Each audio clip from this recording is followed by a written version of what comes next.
오늘 말씀은 하나님께서 싫어하시는 것들은 어떤 것일까 하는 말씀을 드리겠습니다.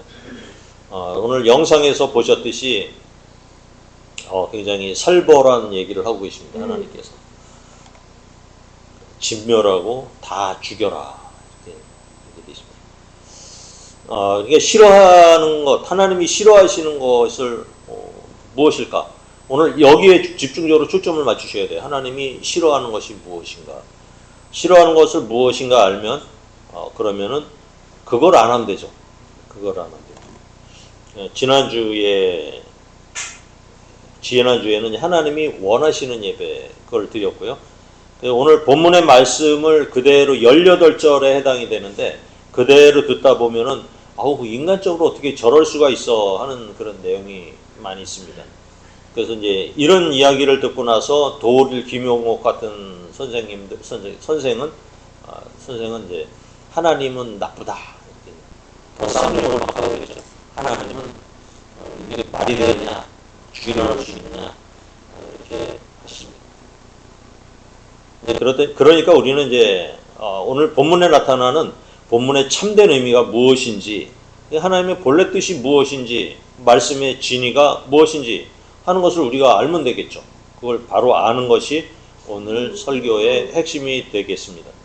다음 장을 보시면요. 가나안에 들어갔을 때에 신명기 12장 지난주에는 이제 하나님이 기뻐하시는 예배를 배웠어요. 그래서 가나안에 들어갔을 때 이렇게 하라 그랬습니다. 첫 번째가 지켜야 할 일은 무엇이냐.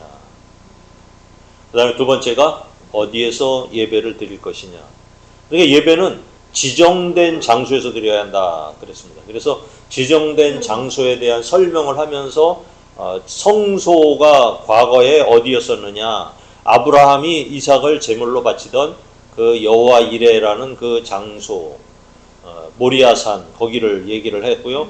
그 장소가 바로 또 다윗이 범죄를 했을 때 천사가 멈춰섰던 그 아라우나 타작마당이었다.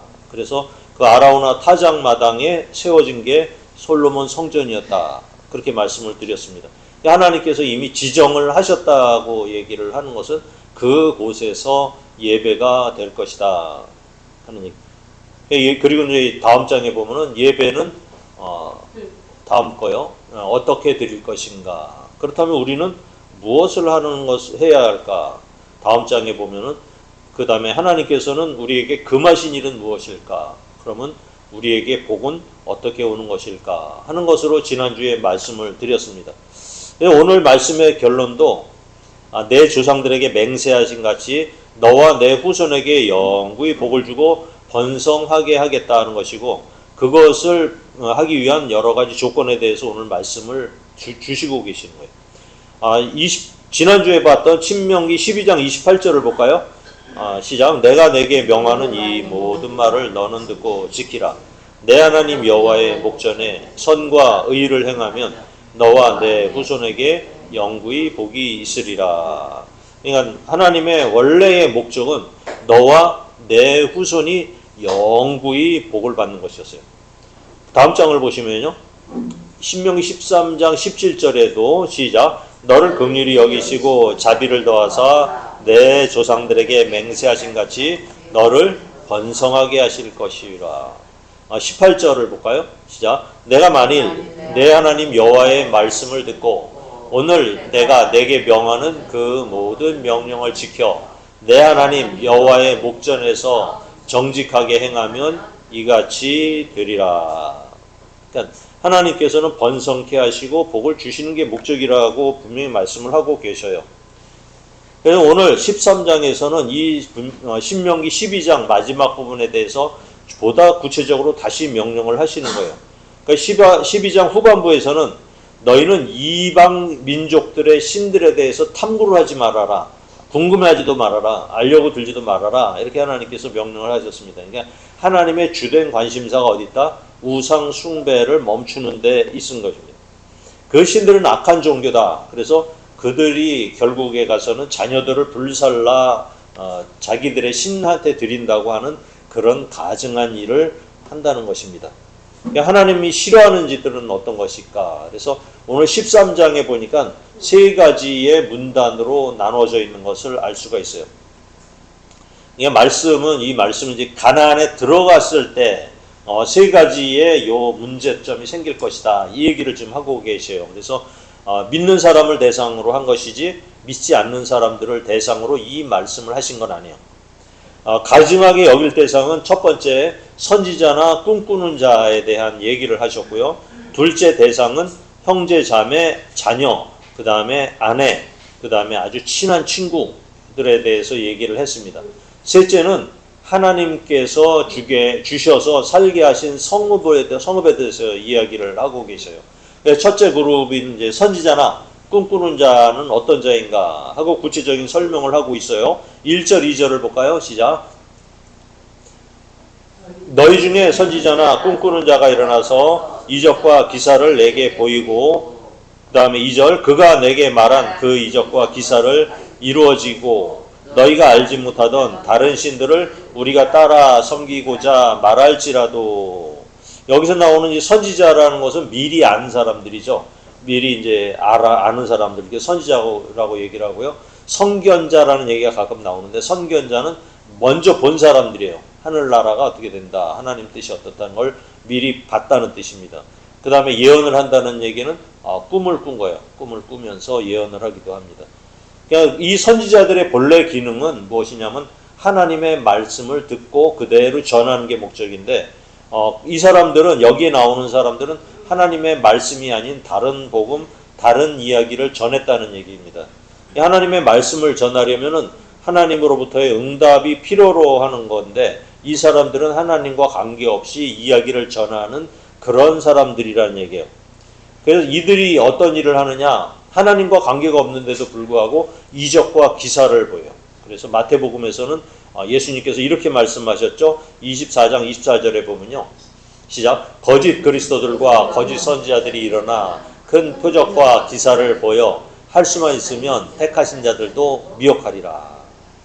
거짓 그리스도들과 거짓 선지자들이 성도를 미혹하는 방법으로 어떻게 하느냐? 표적과 기사와 이적을 행하게 됩니다. 그들의 목적은 미혹하기 위해서요. 사람들을 유혹하기 위해서입니다. 예수님께서도 이렇게 기적을 보이는 자들을 향해서 따르지 말아라, 이렇게 말씀을 하고 계세요. 그러면 이런 꿈꾸는 자와 거짓 선지자의 목적은 무엇이 있을까요? 신명기 13장 5절에 보니까 같이 보아요. 시작. 이는 그가 너희에게 너희를 애굽 땅에서 인도하여 내시며 종 되었던 집에서 속량하신 너희의 하나님 여호와를 배반하게 하려 하며 너희의 하나님 여호와께서 내게 행하라 명령하신 도에서 너를 꿰어내려고 말하였음이라. 이들의 목적은 너희가 알지 못하던 다른 신을 따라 우리가 같이 섬기자 하고 이야기를 한다는 것입니다. 그래서 여호와를 배반하게 하고요, 하나님의 명령에서 벗어나게 하고자 한다는 겁니다. 이 이야기를 이제 모세가 이제 설교를 하고 있는 거예요. 모세 설교를 하고 있는데 대상은 누구일까요? 이스라엘 백성들입니다. 그런데 그들이 다른 신을 섬기겠다. 그래서 지금 뻔히 이제 그런 모세가 이끌고 있는 상황에서 이제 다른 신을 섬기겠다 하면은 섬기지 않겠죠, 당연히. 외형적으로 드러나는 이방 신들을 섬기지 않겠죠. 여러분들도 지금 누가 와서 우리가 같이 절에 가서 부처를 섬기자 하면은 이렇게 외형적으로 드러나는 그런 일들에 대해서 우리가 따를 수가 없겠죠. 그러니까 적어도 지금 모세가 설교를 할 때 이 이야기는 어디냐면은 가나안 정복된 이후의 이야기예요. 그러니까 가나안 정복을 앞둔 시국에서는 사람들이 이제 마음이 이제 굳어 있으니까 이렇게 강력하게 이제 이렇게 각오를 하고 있는 상황이니까 그렇게 한 상황에서는 쉽게 넘어가지는 않겠죠. 그렇다면 오늘 개념에서 그러면 신이라는 건 과연, 다른 신이라는 것은 과연 어떤 개념을 갖고 있을까요? 다른 복음을 전하는 자들을 말해요. 그냥 내가 재림 예수다, 또 내가 성령이다, 내가 하나님 아버지고 또 하나님 어머니라, 이렇게 얘기할 수도 있겠죠. 그 이단들의 이런 방식은 우리도 이제 어느 정도 알고 있죠. 어느 교파에서는, 어느 이단에서는 이렇게 얘기를 하니까 이거 잘못된 거다 알고 있어요. 그런데도 보니까 많은 사람들이 거기에 넘어가는 이유는 그 그 이단에서 나름대로 이적과 기적을 행하기 때문이라는 거예요. 병을 고치기도 하고요, 방언을 하기도 하고 예언을 하기도 하는 그런 행위들. 근데 공교롭게도 그런 행위는 이방 종교에서도 너무 많이 일어나요. 그래서 우리가 잘 아는 몰몬교라든지 안식교 이런 데서도 또 아주 심하게 그런 게 많이 일어나거든요. 그러니까 사람들이 넘어가는 거예요. 마귀도 이제 광명한 천사로 가정을 해서 기적과 이적을 보이고 그걸 따르게 한다는 것입니다. 그러니까 교회 다니는 사람들이 그런 집단에 넘어가는 이유는 사실 몰라서 넘어가는 것도 아니에요. 그냥 모르지는 않는데 거기 가서 이렇게 있다 보면은 그것을 진리라고 이렇게 믿게 홀딱 넘어가 버리는 거예요. 근데 그런 일이 왜 있느냐? 그렇게 믿게 하는 존재가 그 뒤에 뒷받침하고 있기 때문에. 그러니까 분명히 성경과 다른 것을 가르치는데 어떻게 쫓아가다 보니까 교주가 갑자기 예수님이 되기도 하고요, 성령이 되기도 하고 하나님이 되기도 하는 그런 이상한 현상에 대해서 아무렇지도 않게 이렇게 받아들인다는 거예요, 사람들이. 그러니까 그렇게 받아들일 수 있는 것은 미혹하는 존재가 있기 때문이에요. 그러니까 사탄 마귀가 그 뒤에서 그런 일을 조정을 하고 마음을 바꾸게 만든다, 이런 얘기를 할 수가 있습니다. 3절을 볼까요? 시작. 시작. 너는 그 선지자나 꿈꾸는 자의 말을 청종하지 말라. 이는 너희 하나님 여호와께서 너희가 마음을 다하고 뜻을 다하여 너희 하나님 여호와를 사랑하는 여부를 알려하사 너희를 시험하심이니라. 그래서 이 세상 사람들은 보통 이야기를 하죠. 우리가 처음에 성경을 잘 모를 때는 하나님과 사탄의 대결 구도가 성경이다, 이렇게 이해하시는 분도 있었을 거예요. 그래서 우리가 이제 마귀에게 지면은 진다. 그 다음에 세상에서 실패한다. 그 다음에 예수님이 이기면은 세상에서도 이긴다. 이런 설정을 하는 거예요. 많이 출애굽기에 나오는 이제 모세의 10가지 재앙에 대해서도 어떤 사람은 그래요. 하나님과 사탄의 대결이라고 생각을 하는 사람도 있어요. 그런데 요즘 출애굽기를 다시 한번 읽고 있는 상황이죠. 출애굽기를 우리가 자세히 보면은 그 얘기를 제가 새벽 예배도 또 했는데, 하나님께서 이 재앙을 내리실 때마다 분명하게 하나님이 얘기를 하는 거예요. 10가지 재앙을 내리시면서 이 재앙 한 가지를 통해서 내가 여호와임을 분명히 알게 하겠다 하는 얘기를 계속하고 계시는 거예요. 그래서 출애굽기의 이 재앙을, 10가지 재앙을 잘 살펴보면은 이 재앙에 어떤 규칙이 있더라는 거예요. 그래서 어떤 때는 새벽에 가고 어떤 때는 그냥 들어가고 아무 소리 안 하고, 이런 규칙이 아주 딱 정해져 있어요. 이거 차트를 만들면 바로 나와요. 하나님께서 이 재앙도 미리 계획을 하고 계셨다는 거예요. 이러한 재앙을 통해서 이스라엘 백성들은 우리 하나님이 살아계시구나 하는 사실을 믿게 하고, 애굽 백성들에게는 자기들이 믿던 신은 아무것도 아니구나, 이런 사실로 마음속에 그런 강력한 사실, 믿음을 갖게 하는 거죠. 하나님께서는 자기 백성들도 시험을 하시는데 그 도구로 사탄을 사용하신다고 하시는 거예요. 그래서 얼마 전에 읽었던 욥기에도 욥이 의롭다고 하나님께서 막 칭찬을 했어요. 그러니까 사탄이 옆에 있다가 참소를 해요. 아니 하나님, 재산도 많이 주고 가족도 번창하고, 그러니까 하나님을 믿는 거지. 그거 없으면 욥도 일개 범부에 지나지 않습니다. 아마 재산 다 뺏어가고 가족들 다 상하고 죽거나 이러면 그도 하나님 분명히 욕할 겁니다. 일반 사람입니다. 이렇게 참소를 하니까 하나님께서 그러면 한번 시험해봐라, 이렇게 허락을 하셨잖아요. 그러니까 우리에게 닥치는 시험에는 하나님을 제대로 믿는지 안 믿는지 그것을 알고자 하는 시험도 있다는 거예요. 우리들한테 닥치는 시험에는. 시험의 종류로는 이제 좀 전에 얘기한 대로 이제 거짓 목사를 통해서, 또 아니면 이단을 내세워서 거기에 빠지는가 안 빠지는가 알아보는 시험도 있다는 거예요. 지금 이 말씀이. 하나님의 말씀인 성경을 제대로 가르치지 않고 내가 체험하고 생각하는 것을 가르치는 교회를 우리가 조심을 해야 된다, 이야기하는 거예요. 그러니까 모든 가르침은 하나님께서 진짜 그렇게 말씀하셨는가, 그냥 성경과 관계없이 막 얘기를 하면은 하나님께서 진짜 그렇게 말씀하셨는가를 상고하는 자세가 필요한 거예요. 그래서 사도행전 17장 11절에 보면은 베레아 사람들이 이렇게 칭찬을 받고 있죠. 같이 볼까요? 시작.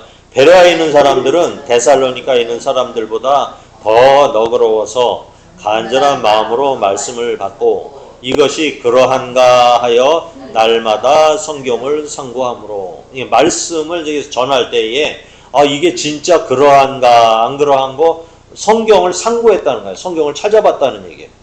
그러니까 이상한 소리를 하는 그런 설교가 있다면은 진짜 그런가 안 그런가 거 찾아본다는 거예요.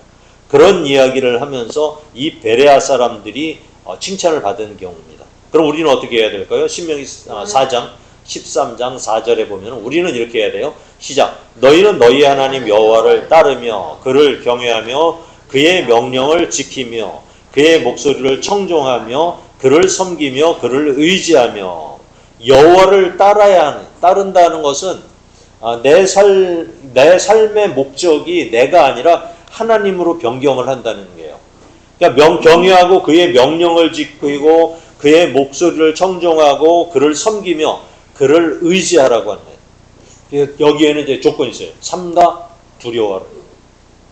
하나님이 무슨 말씀을 하시는지를 듣고 말씀을 읽어야 된다는 거예요. 그래야 하나님의 명령을 지킬 수 있는 것입니다. 그 다음에 두 번째로 우리를 꾀는 존재가 있는데 가족들과 친구들이에요. 어떤 사람들이 꾀는지 한번 볼까요? 6절 7절 연달아 볼까요? 시작. 내 어머니의 아들 곧 내 형제나 내 자녀나 내 품의 아내나 너와 생명을 함께하는 친구가 가만히 너를 깨어 이르기를 너와 내 조상들이 알지 못하던 다른 신들 곧 내 사방을 둘러싸고 있는 민족 혹 내게서 가깝든지 내게서 멀든지 땅 이 끝에서 저 끝까지 있는 민족의 신들을 우리가 가서 섬기자 할지라도. 여기서 이제 가족 이야기가 나오죠. 아들, 그 다음에 형제 자매, 그 다음에 자녀, 그 다음에 아내. 생명을 함께하는 친구면 얼마나 절친이겠어요. 아주 그냥 다 아는 친구, 친한 친구가 꿰어 이르기를 조상들이 알지 못하던 다른 신들, 더 훌륭한 신이 있어, 아주 능력 있는 신이 있어, 이렇게 꼬신다는 얘기예요. 그렇게 이제 섬기자 할지라도 하면서, 우리가 이제 전도를 하면은 가장 먼저 전도하는 게 이제 우리 가족들이겠죠. 하나님 나라가 있고 지옥이 있다라고 이제 우리가 믿는다면은 가장 애타고 마음이 안타까운 게 이제 우리 가족들을 향한 마음이 들겠죠. 또 이제 교회 생활을 하면서도 온 가족이 같이 교회를 다니게 되면은 가장 의지하는 대상들 또한 우리 가족입니다. 그러니까 우리 또 친구들 따라서 교회 가는 사람들 참 많아요. 친구 따라 강남 가죠.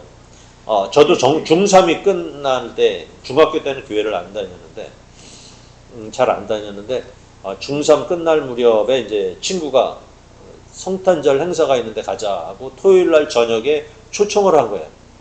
그리고 가고 나서는 그 앞에 집에 와가지고 문 두드리면서 조르는 통에 할 수 없이 가서 이제 예수를 믿게 됐는데, 다른 친구보다 더 열심을 내기 시작합니다. 사람이 이제 구원을 받으려니까 그렇게 바뀌게 되는 거예요. 그냥 그리고 또 신앙생활을 이렇게 막 하면서도 또 신앙생활을 하는 친구들을 타락시키는 것도 또한 그 친구들이야. 그러니까 또 이렇게 막 우리끼리는 참 잘 지내고 신앙생활을 열심히 하는데 한 친구가 이제 어느 날 전도가 돼서 왔거든요. 왔는데 이제 부잣집이야. 그러니까 돈도 잘 써. 그러니까 먹을 것도 잘 사. 그러니까는 이제 잘 같이 어울려서 돌아다녔죠. 근데 이제 문제가 뭐냐면 술, 담배를 잘하는 거예요, 이 친구가. 고등학교 때부터 술, 담배를 해요.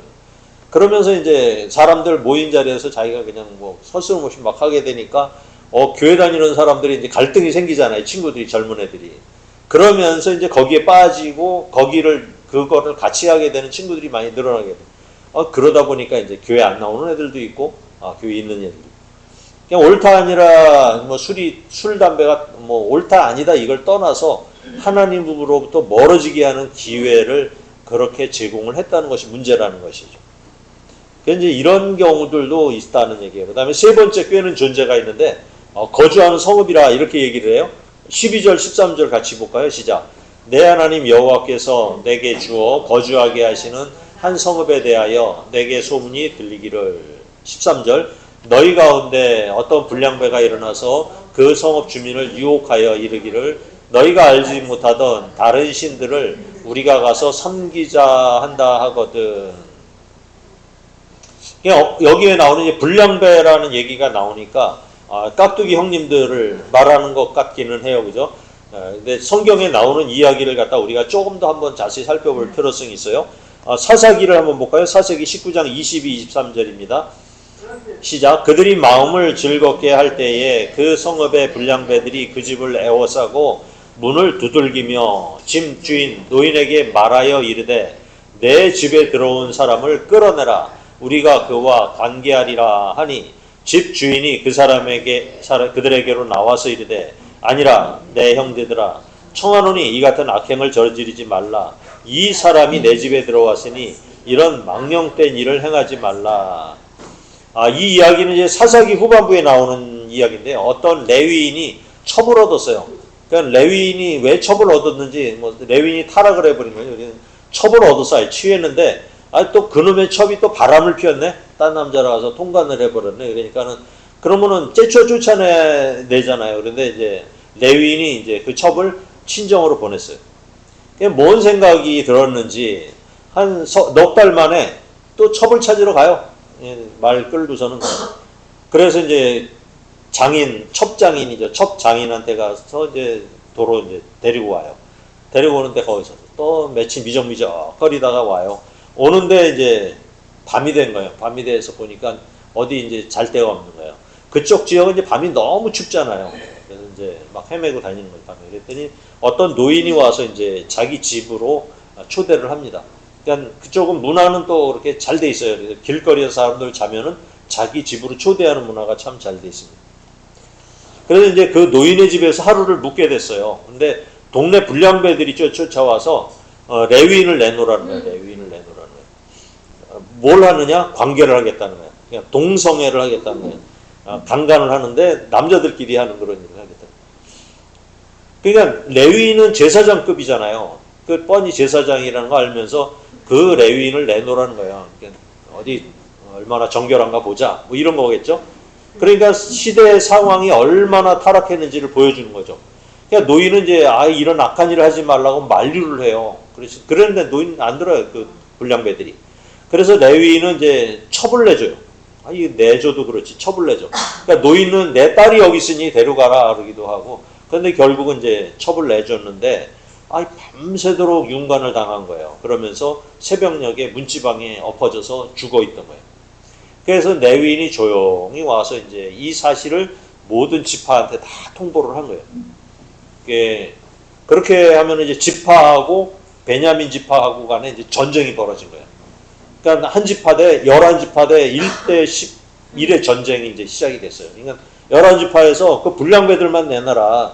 그러면은 이제 해결을 할 테니까. 그런데 베냐민 지파에서는 이 불량배들을 보호하겠다고 한 거예요. 그러니까 전쟁을 불사하겠다 이렇게 되고. 그러니까 이 베냐민 지파가 타락을 한 거예요. 그러니까 뭐 동성애가 만연해 버린 거예요. 이런 상황이. 그렇고 전쟁이 일어나가지고 이제 통째로 이 베냐민 지파가 완전히 몇 명 안 남게 될 정도로 완전히 멸종을 할 때 지경까지 이르는 거예요. 그러니까 남자들이라고 몇 명 안 남아버리는 거예요. 거기까지가. 성경에 나오는 이제 불량배라 하면은 이런 류의 사람들을 이야기를 해요. 하나님의 말씀에 이제 정면으로 대응을 하고 대적하는 사람들, 이런 사람들의 의미가 있어요. 이런 사건이 또 있었죠. 소돔과 고모라에서도 한번 있었죠. 그러니까 천사가 소돔과 고모라에 가서 롯의 가족을 데리고 나오려 했을 때에 롯의 가족 이제 불량배들이 찾아와서 롯한테 얘기하죠. 천사를 내놔라. 우리가 그와 관계하겠다. 그것도 이제 동성애를 얘기해요. 그렇게 협박하는 장면이 있죠. 하나님께서 소돔과 고모라를 유황불로 멸망시켰던 원인 중에 하나가 바로 이 동성애의 만연이었다. 이렇게 볼 수가 있는 거예요. 그러니까 신명기에 나오는 이 불량배들은 여호와를 섬기면 동성애가 어렵잖아요. 하나님께서는 동성애하는 사람을 죽여라 이렇게 하셨기 때문에 노골적으로 할 수가 없어요. 하나님 앞에서. 그러니까 다른 신을 섬기는 방법을 찾는 거죠. 뭐 그 당시에도 잠깐만 눈을 싹 돌려보면은 바알 신전, 아세라 신전이나 그다음 이방 신전 뭐 이런 데 가면은 거기에 가면 동성애도 자유롭고 예배 중에 또 창녀와 함께 몸을 섞을 수도 있는 그런 희한한 그런 타락한 예배들이 막 있었으니까. 그러니까 사람이 이렇게 타락을 하는 게 순식간이에요. 그러니까 베냐민 지파 전체가 죄에 대해서 무디어졌다는 얘기예요. 불량배만 내주고 회개하면 문제가 간단히 해결이 됐을 텐데 이 부족 전체가 베냐민 지파 전체가 오염이 됐다 하는 걸 알 수가 있죠. 오늘날에도 이제 교회의 문제라고도 할 수가 있는 거예요. 교회가 오염이 되게 되면은 하나님 말씀보다는 목사의 말이 우선이게 돼요. 그러니까 세상의 법조차 막 무시하는 일들이 교회 내부에서 일어나게 된다는 얘기예요. 하나님의 말씀이 아니라 목회자의 말이 우선이 된다든지 이러는 것도 문제가 있다는 얘기예요. 하나님께서는 이렇게 이제 불량배들이 있다는 사실을 알게 되고 그래서 징계를 하게 되는데 징계를 하더라도 조심해서 하라고 얘기를 해요. 14절입니다. 시작. 너는 자세히 묻고 살펴보아서 이런 가증한 일이 너희 가운데 있다는 것이 확실한 사실로 드러나면 자세히 묻고 살펴보고 확실하게 사실인지 아닌지 파악하라는 거예요.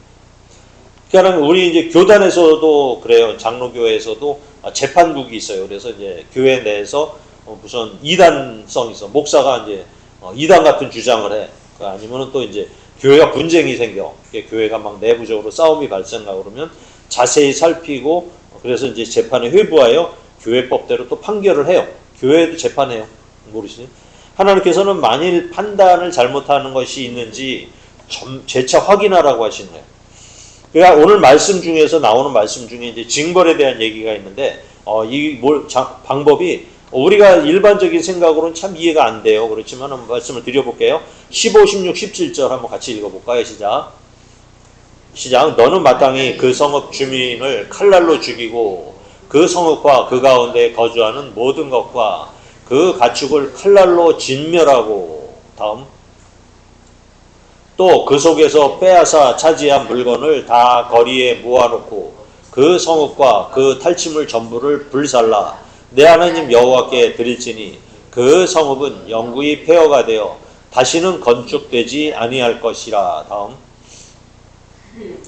너는 이 진멸할 물건을 조금도 내 손에 대지 말라. 그리하면 여호와께서 그 진노를 그치시고 너를 긍휼히 여기시고 자비를 더하사 내 조상들에게 맹세하신 같이 너를 번성하게 하실 것이라. 성읍 주민을 죽이라 그랬고요. 같이 거주하는 것들, 뭐 노예나 가축까지 다 칼날로 죽이라는. 빼앗은 물건들은 모두 거리에 모아놓고 불로다 다 태워버리래. 그 다음에 이 성읍을 다 파괴를 해서 아예 잿더미가 되게 해버리는. 그러니까 진멸한 물건들, 막 이렇게 뺏은 그 물건들은 그 중에서 아깝다고 슬쩍 지 주머니로 넣지 말라 이렇게 하시는 거예요. 하나님의 이런 강력한 권고 이면에는 뭐가 있어? 그런 일을 하지 말라 하는 것도 있겠죠. 이렇게 한번 이해해 볼까요? 내가 이제 여러분들도 이제 자식들을 키우셨으니까 자식들이 말을 막 안 들어요. 공부 안 하고 막 빼질거리고 밤에 안 들어오래. 그러면은 뭐라 그럽니까? 너 그렇게 하면 죽는다 그러죠. 너 뒤질 줄 알아. 내 말도 안 듣고 말이야. 그러면은 막 경고를 할 때 우리가 막 그렇게 할 때 많죠. 그렇게 안 하신 분도 있겠지만 저는 그런 거 많이 했어요. 너 죽는다 그래요. 그런데 아이들은 엄마 아빠가 죽는다 이렇게 얘기를 한다 해서 칼로 다 나를 죽일 거라고 생각하는 아이들은 하나도 없어요. 그러니까 좀 있으면은 또 똑같은 일을 또 하죠. 그냥 매는 되기는 하지만 우리 엄마 아빠가 나를 죽이진 않을 거야 이렇게 생각을 해요. 그런데 저렇게까지 막 욕을 하면서 경고를 하는 이 일은 하지 말아야지 되는 거다라는 사실은 아는 거예요. 아이들이. 중요한 일이라는 거죠. 여호수아서에도 보니까는 여리고성을 7바퀴 돌고 이제 여리고성을 함락을 시켰잖아요. 여리고성이 바깥으로 무너지면서 다음과 같이 명령을 했죠. 성 안에 있는 물건은 하나도 손대지 말고 모두 불로 태워라 하고 이제 명령을 했어요. 근데 여호수아서 7장 1절에 보니까 이런 일이 생겨버렸어요. 7장 1절 시작. 이스라엘 자손이 온전히 바친 물건으로 말미암아 번제해야 했으니 이는 유다 지파 세라의 증손 삽디의 손자 갈미의 아들 아간이 온전히 바친 물건을 가졌습니다. 여호와께서 이스라엘 자손들에게 진노하시니라. 여리고성은 사실 이스라엘 백성이 손 하나 안 대고 그냥 무너뜨려서 승리한 것이에요. 그런데 그 위에 있는 조그만 성, 뭐 여리고성에 비하면은 뭐 몇십 분의 1밖에 안 되는 조그만 아이성의 전투에서 아주 대패를 하고 말아요, 이스라엘이. 그래서 이게 왜 그런가 하고 이스라엘 백성들이 이제 여호수아하고 이걸 기도하면서 이렇게 밝혀보니까 아간이라는 사람이 물건을 슬쩍한 거야. 그래서 이제 하나님이 화가 나셨던 것이죠. 그래서 아간과 그 가족들, 그의 가축, 그리고 모든 물건을 다 돌로 쳐서 죽이고 불로 살랐던 그런 일이 있었어요. 그런데 이 이야기가 그때만 된 게 아니라 이미 신명기에 모세도 강력하게 얘기를 한 거예요. 다 죽여라. 강력하게 경고를 했는데 설마 이거 뭐 저기 좀 돈 되는 거 이거 금붙이 좀 이렇게 안 볼 때 슬쩍 하는 게 무슨 문제가 되겠어 하고 하나님의 말씀을 무시한 결과가 이렇게 참혹하게 나타났다는 거예요. 그러니까 아간이 불쌍하다고 또 여호수아가 아이 뭐 그럴 수 있지 뭐 우리가 전쟁에서 승리했는데 하면서 경고만 주고 나면은 나머지 열심히 이제 하나님 말씀을 따르던 백성들은 또 뭐가 돼요? 그러니까 일벌백계라는 심정으로 아간의 가족들을 몰살시킬 수밖에 없었던 것이죠. 그러니까 오늘 본문은 같은 방식으로 벌을 내릴 것을 말씀하고 있어요. 선지자나 꿈꾸는 자가 나타나면 어떻게 할까요? 신명기 13장 5절 선지자가 나타나면 시작. 그런 선지자나 꿈꾸는 자는 죽이라. 이는 그가 너희에게 너희를 애굽 땅에서 인도하여 내시며 종되었던 집에서 속량하신 너희 하나님 여호와를 배반하게 하려 하며 너희 하나님 여호와께서 내게 행하라 명령하신 후에서 너를 끌어내려고 하였으니라. 너는 이같이 하여 너희 중에서 악을 제할지니라. 또 가족들이나 이제 친구가 타락을 하고 모든 가족들이 악으로 오염이 될 때 어떻게 해야 될까요? 8절, 9절, 10절에 나옵니다. 시작. 너는 그를 따르지 말며 듣지 말며 긍휼히 여기지 말며 애석히 여기지 말며 덮어 숨기지 말고 너는 용서 없이 그를 죽일 때에 내가 먼저 그에게 손을 대고 댄 후에 뭇백성이 손을 대라. 10절 그는 애굽 땅 종되었던 집에서 너를 인도하여 내신 내 하나님 여호와에게서 너를 꾀어 떠나게 하려 한 자이니 너는 돌로 쳐 죽이라. 증인이 굉장히 중요하죠. 증인이 법정에서 증언만 잘못하면은 죄 없는 사람이 벌을 받기도 하고요. 또 죄인이 또 풀려나기도 해요. 그래서 위증죄는 법정에서 가중 처벌을 해요. 그러니까 증인은 굉장히 중요하죠. 그래서 증인이 먼저 돌을 던져서 자기의 증인이 신실하다는 사실을 먼저 보여주는 거예요. 그래서 오늘 세 가지의 경우를 말씀드렸죠. 거짓 선지자나 이제 꿈꾸는 자, 그 다음에 우리 가족이나 친구, 그 다음에 한 성읍, 우리 공동체. 하나님께서 뭘 문제 삼으셨냐면 하나님을 떠나게 하는 죄라는 것이에요. 그리고 다른 신을 섬기자고 한다는 거예요. 그러니까 오늘날에도 뭐 누가 와서 다른 신을 섬기자 이렇게 한다고 우리가 죽일 수는 없잖아요. 그런데 이제 가나안 정복을 앞두고 이제 하나님 백성으로서 이제 새로운 땅을 가나안 땅을 정복해서 차지할 입장에서는 이 일이 굉장히 중요한 일이라는 거예요. 그러니까 중요한 믿음이 있어야 된다는 얘기예요. 하나님을 믿어야지만이 또 승리를 할 수가 있기 때문에 하나님을 믿는다는 것은 그들 속에서 악을 제거하라는 거예요. 죄가 있으면 하나님께서 함께 하시지 않겠다는 거예요. 그러니까 하나님께서는 오늘 말씀을 주신 목적을 이렇게 얘기를 해요. 5절입니다. 5절 시작. 그가 너희에게 너희를 애굽 땅에서 인도하여 내시며 종되었던 집에서 속량하신 너희 하나님 여호와를 배반하게 하려 하며 너희의 하나님 여호와께서 내게 행하라 명령하신 도에서 너를 꿰어내려고 말하였음이라. 너는 이같이 하여 너희 중에서 뭐예요? 악을 제할지니라. 그 다음에 13장 11절을 볼까요? 시작. 그리하면 온 이스라엘이 듣고 두려워하여 이 같은 악을 다시는 너희 중에서 행하지 못하리라. 강력한 하나님의 말씀은 속에서 이제 악을 제거하는 데 있었던 거야. 근데 이스라엘 백성들이 지금 이런 죄를 짓는 것이 한두 번이 더 있었겠죠. 그러니까 한두 번이 아니라 수십 번 했을 거야, 이런 죄를. 그렇다고 모두 그때마다 다 죽일 수는 없잖아요. 그렇다고 또 아무것도 하지 않을 수도 없었을 것입니다. 그래서 본보기로 처음에 이제 몇 번은 집행을 했을 거예요. 이런 하나님의 목표는 이런 일 자체를 마음먹지 않는 공동체가 문제라는 거예요. 그러니까 이런 일 자체를 하지 않기로 이제 마음먹는 것, 죄에서 하나님을 떠나는 일을 하지 않는 이런 공동체가 되기를 바라셨던 것이죠. 17절, 18절을 볼까요? 시작. 너는 이 진멸할 물건을 조금도 내 손에 대지 마라. 그리하면 여호와께서 그의 진노를 그치시고 너를 긍휼히 여기시고 자비를 더하사 내 조상들에게 맹세하신 같이 너를 번성하게 하실 것이라. 내가 만일 내 하나님 여호와의 말씀을 듣고 오늘 내가 내게 명하는 그 모든 명령을 지켜 내 하나님 여호와의 목전에서 정직하게 행하면 이같이 되리라. 하나님께서는 이제 처음에도 말씀드렸지만 우리를 번성하게 하시기를 원하고 계십니다. 그러면 하나님의 말씀을 들어야 하고 하나님의 말씀하시는 명령이 무엇인지 알고 그대로 살아가야 하는 것입니다. 말씀대로 순종할 수 있는 그 삶을 사는 사람들을 정직한 삶이다. 성경은 그렇게 얘기를 하고 있습니다. 그러니까 우리에게 필요한 것은 우리가 이제 순전하고 자발적이며 정직한 마음이 필요한 것입니다. 마음속에 우상을 다 버리셔야 되고요. 그 다음에 다른 복음에 대해서 단호하게 거부를 해야 될 것입니다. 그리고 우리 속에 있는 죄의 문제를 해결을 하셔야 돼요. 하나님 앞에서 번성하지 못하는 이유가 바로 죄 때문이다. 그럼 죄라는 게 무엇일까요? 죄라는 것은 하나님을 믿지 않는 그 자체가 죄예요. 예수님을 믿지 않는 사람들은 다 죄인이에요. 살인죄나 도둑질, 강도들 이런 것들은 다 이 죄 때문에 발생한 죄의 열매에 해당될 뿐이에요. 살인죄를 짓더라도 그것을 죄라고 우리가 얘기는 하지만 성경은 보다 더 근본적인 이유가 있다는 얘기를 하는 거예요. 살인을 하기 전에 미워하는 감정이나 욕하는 행동이 살인과 같다 이렇게 말씀하신 것입니다. 그래서 예수님께서는 형제에게 나가라 하고 욕을 하는 자체가 이미 살인을 했다고 예수님께서 말씀을 하신 거예요. 또 여인을 보고 음욕을 품는 것은 이미 간음했다 하고 말씀을 하시는 거예요.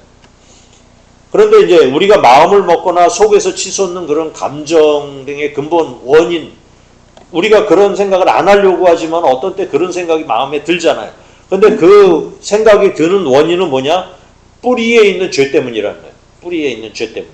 이 죄라는 것은 하나님을 믿지 않음으로써 자동스럽게 우리 마음속에서부터 먼저 이렇게 흘러나오게 되어 있다. 그런 것입니다.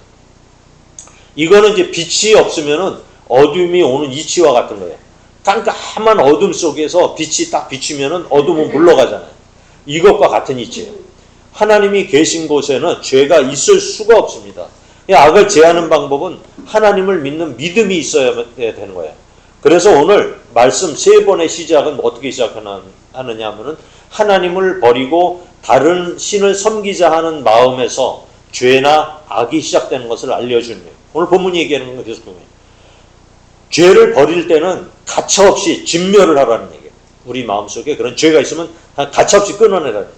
하나님을 믿는 믿음은 어둠, 그러니까 죄라는 그 실존, 그것이 우리 속에 있을 때 이것을 진멸시키는 힘이 있는 것이 바로 하나님을 믿는 믿음이라는 얘기예요. 하나님께서 기뻐하시는 것을 하는 것은 아주 쉬워요. 우리는 예수님을 믿음으로 모든 문제가 다 해결이 되게 되어 있습니다. 우리가 예수님을 진심으로 받아들이고 영접하면 성령님께서 그때 이제 우리 속에 와 계시고요. 그 다음에 죄로 비롯된 악의 근원이 싹 사라지게 되어 있습니다. 그것을 우리가 어떻게 얘기하느냐? 번성케 되었다. 이 얘기를 하는 거예요. 그 다음에 우리가 복을 받았다. 이렇게 표현을 하는 것입니다. 왜요?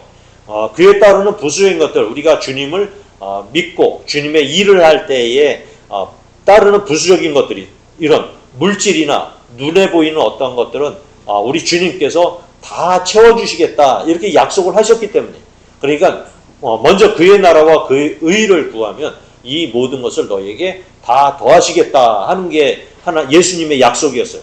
그러니까 우리가 죄를 짓지 않는 것이 중요한 게 아니라 그 마음을 다스리는 게 중요한 게 아니라 그 근본 뿌리에 있는 우리가 예수님을 믿지 않는 그 불신의 마음을 싹 진멸하는 것이 가장 중요한 일이다. 이렇게 보시면 되겠습니다.